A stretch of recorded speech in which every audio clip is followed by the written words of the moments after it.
All right, well, good afternoon. As aforementioned, my name is Benjamin Hochhalter, and I'm a biology student here at Southern Wesleyan University.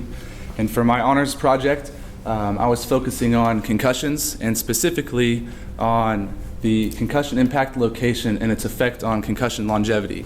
And basically what I mean by this is I was looking at the location of impact for a concussion and whether or not different regions of the head would lead to a longer recovery time. So if I got hit on the left side of the head versus the top of the head, does the left lead to a longer recovery time versus the top of the head? And before I begin, just want to make a shout out to my dad and my sister. They're in Colorado at the Air Force Academy, where I'm from, and they're on FaceTime. My brother's holding up the phone, so just want to throw that out there. So let's begin. So my inspiration for this project came from my affinity for rugby. I'm an Air Force kid, as I mentioned, and so I've traveled around the world my entire life. And so for my first 2 years of high school, we lived in the United Kingdom, in England, and we went to a private boarding school where they required you, if you were healthy, to play 3 gentleman sports. And so the sports were rugby, cricket, and field hockey. And I instantaneously fell in love with rugby and continued to play when I came back to the United States. And so I played in high school, and then I was fortunate enough to play a little bit in college. And I was playing for Lander University when we were playing against a school called Appalachian State, and I got a concussion after getting kneed in the back of the head. And so at first I was just like, okay, well, my concussion will probably just last a few days, because I had teammates and other peers whose concussions would last like maybe 5 days, 2 weeks tops. But as you can see, mine was 5.5 months long. So I had symptoms for 5.5 months. And kind of out of anger of sitting in a bed for 3 months in a darkened room trying to recover as prescribed by the doctor, I was like, why in the world did my concussion last so much longer than my teammates and peers? And so that's kind of how this project started, was from personal experience. And so not thinking that I'd ever really be able to answer that question, I was wrong. At the Air Force Academy, my dad is a chaplain there. He helped me get some shadowing from different physicians on the wing staff, and one of them asked me if I wanted to help out with a concussion study. And obviously, I had a concussion, so I was intrigued. And so I went and helped out with a concussion study, and I got firsthand experience working with cadets who had concussions. And so I was there from 2015 to 2016 in those summers, and I was a research intern. And so before we dive into my research and my design, I just want to talk a little bit about what a concussion is. So basically what a concussion is it can be defined as a mild traumatic brain injury that alters your normal brain function. So right now, you guys are sitting here listening to me, hopefully, and you're looking at my presentation, looking at me, and you're hearing what I'm saying. And this is, when you have a concussion though, being able to focus on me, being able to focus on the presentation and what I'm telling you is extremely difficult.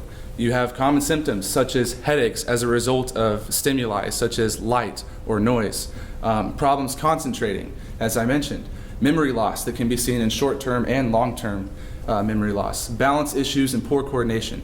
There's a whole plethora of symptoms, but these are just some of the common symptoms. And so with my project, I wanted to figure out if concussion impact location exhibits different lengths in recovery time. So for my research design, what I did was at the Air Force Academy, every single cadet is required to go through 2 concussion baseline tests along with a lot of other paperwork. But the 2 main tests that we use for concussion testing at baseline are the Balanced Error Scoring System and the Standard Assessment of Concussion. So once they get to the academy, before they are able to even go into the academic side, they have to go through a rigorous basic military training course where they get tested for concussions. They get a baseline where they figure out how their brain works at normal function. Each one of these tests gives them a certain number, and that tells us who the person is when their brain is normal. So that when they get a concussion, the numbers are different and we can compare it back to the baseline test. And so when did we use these tests? We used them, as I said, at baseline, and then once they were concussed, we didn't want them to get concussed, but it's inevitable when they're all so active that some of them do get concussions. So we test them again within 6 hours of concussion, between 24 to 48 hours, and then if they need additional testing, such as in my case, where it lasted 5.5 months long, they would set up appropriate times to continue to test them. And the goal would be to make sure that that number of their concussion from the BESS and SAC test was getting closer and closer and closer to their baseline.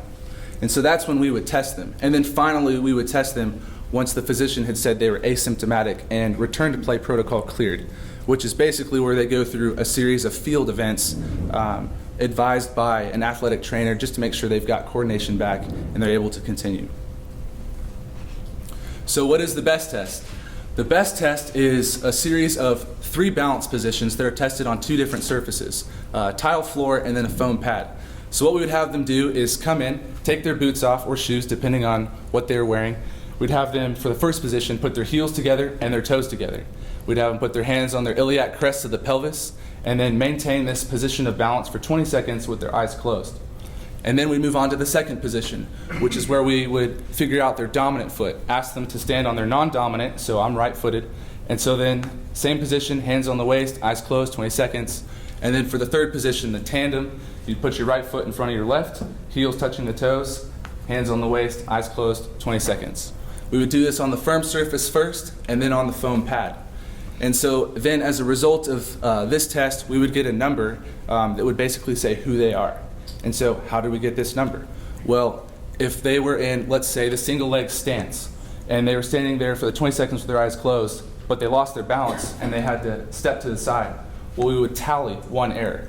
And then say they would open their eyes in the middle of the test, we'd tally 2 errors. And so basically we would take the total tally of errors for the firm surface and the foam pad, combine that, and that's basically who they were for the BESS test. And so if this was at baseline, that would tell us what they were at for normal brain function, excuse me. And then if they were concussed, it would tell us where we need to get them to get back to baseline. And so for the second test, called the SAC test, it's basically a questionnaire broken up into 4 parts. First part is immediate memory. It says 2, but we always use this one first. And it has a list of 5 words. So here on this list, it's baby, monkey, perfume, sunset, iron.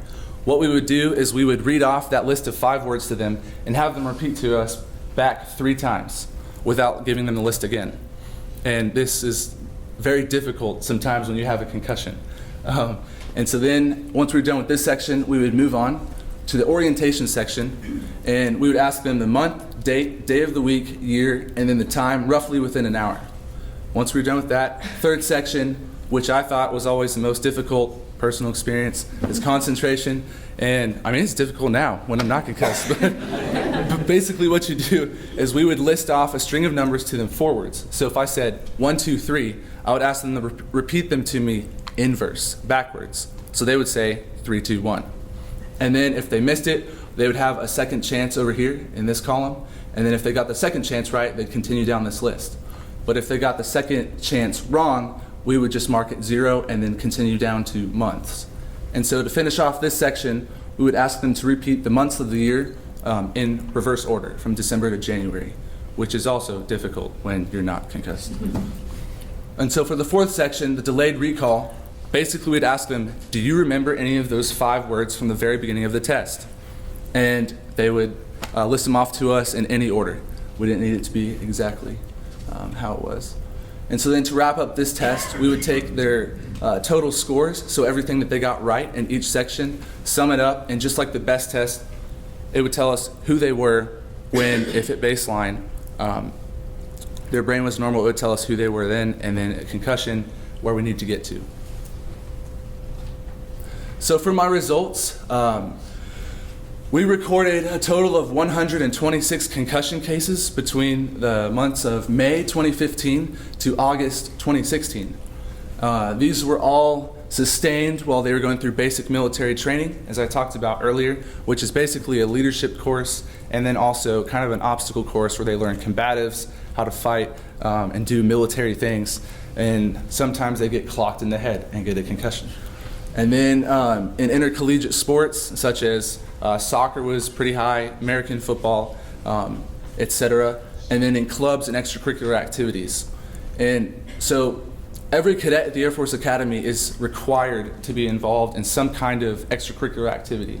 So they're all extremely active, and so getting 126 concussions was a pretty good number for us, but it makes sense why they'd get 126 because everyone's active. So if everyone's active, it's kind of conducive that someone may get a concussion.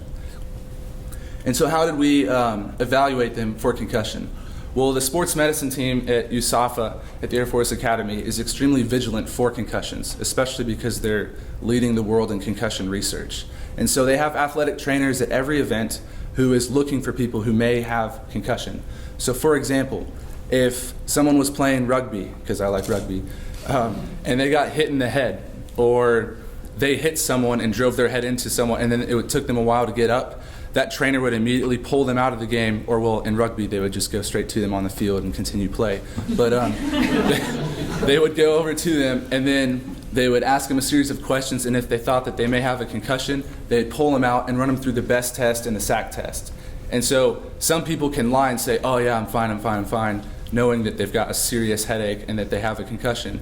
And so they'd run them through those tests if they weren't sure. And you can't lie about your balance being off if your brain is impaired. And so basically it would tell them this person has a concussion because it's not the same number as their baseline. And so the data that I specifically collected for this research on all of the concussion cases was the gender, the location of concussion, and then the longevity in days. So as we can see here in Table 1, which is the location of concussions as a function of gender for USAFA cadets, these are the total concussions that were recorded for 126. So we see here in posterior, in the back of the head, there were 24, 37 for anterior, which were higher than all these other areas. The other section, 8, was basically concussions that we couldn't really differentiate into one location, like these other 5. And then the unknown was just when the actual cadet or trainer didn't know which side they got hit on to give them the concussion. But I want you to focus specifically here on the anterior of the head, the front of the head. Had 37 total concussions, 25 recorded for males, which is higher than all the other locations, 12 for females, which is also higher than all the other locations.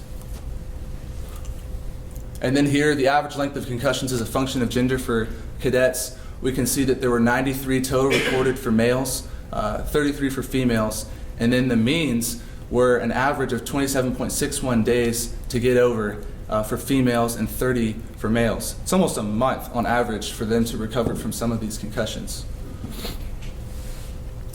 And so then here in Table 3, average concussion length in days is a function of concussion location. We can kind of see a trend here in all these other locations, and then all of a sudden there's anterior, which is a little bit higher than the rest by about 10 days. Which at first I thought was significant, but after testing it, it proved to be insignificant here. But when we look closer at the data, we can see that there was a max of 306 days for one cadet, which can really skew this data, especially increase the mean here for anterior of 38.73 days. And so when we omitted the 306, however, it brought it back down to 30.7, which is pretty close to all these other areas. And so it wasn't necessarily significant that location impacted the longevity of a concussion. So in the results, that's the forehead, the anterior region I'm talking about. The most impacted region was the front of the head, 37 cases. 29.36% of all concussions were recorded to it. The longest mean to recover was the anterior region at 30.7 days with the 306 outlier omitted.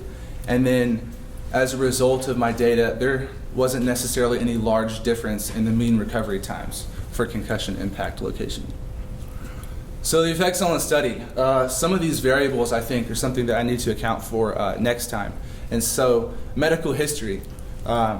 If someone has a potential neurological impairment or disorder, maybe it could lead to them getting a concussion that is abnormally long compared to John Smith, who got hit in the front of the head as well, but took a week versus this guy taking 306 days because of some kind of hidden impairment neurologically.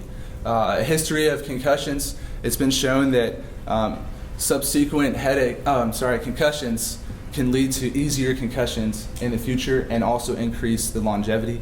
Not necessarily true for everyone, but there's a natural trend that as you continue to get more and more concussions, they get worse and worse, AKA why I stopped playing rugby.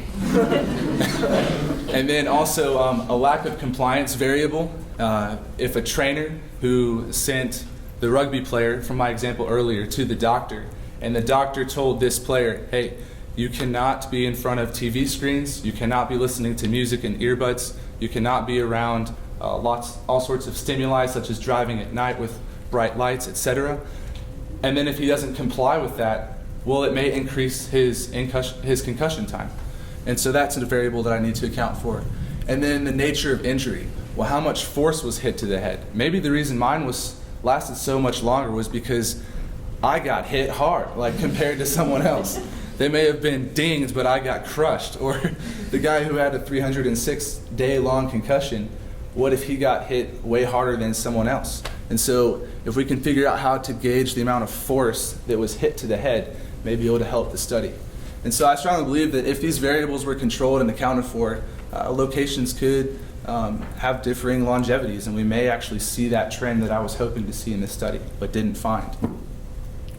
And so to kind of reiterate, I think that if these variables in future research were controlled, and then also I think if I had a larger sample, for example, if they included West Point, the Army Academy, and then also the Naval Academy and the Air Force Academy, I think having a lot more data would definitely help out the study. And then also the amount of force sustained, as I mentioned, the Air Force Academy is actually putting in new sensors into their football team's helmets this upcoming season so they can do exactly that. When they hit someone or get hit, they'll be able to go back, look at that data, and see how much force they sustained that gave them that concussion. And so that'll just be another data point. And so this random picture in the bottom is kind of how I feel about concussions. It's like we know just a little bit about half of a star, and then there's this whole galaxy of things to learn. And so it's a wide field. And so in conclusion, I just want to thank all of these people for helping me with my project. Coach Ryan Small, Dr. Walt Cinnamon, Dr. Colonel retired from the U.S. Army, Phipps, Dr. Lieutenant Colonel Jerry McGinty, and last but not least, Professor Emily Germain. Without all these people, my project would not have come to fruition, and I just want to thank all of you who are here in attendance for helping me out and bearing with me. This concludes my presentation.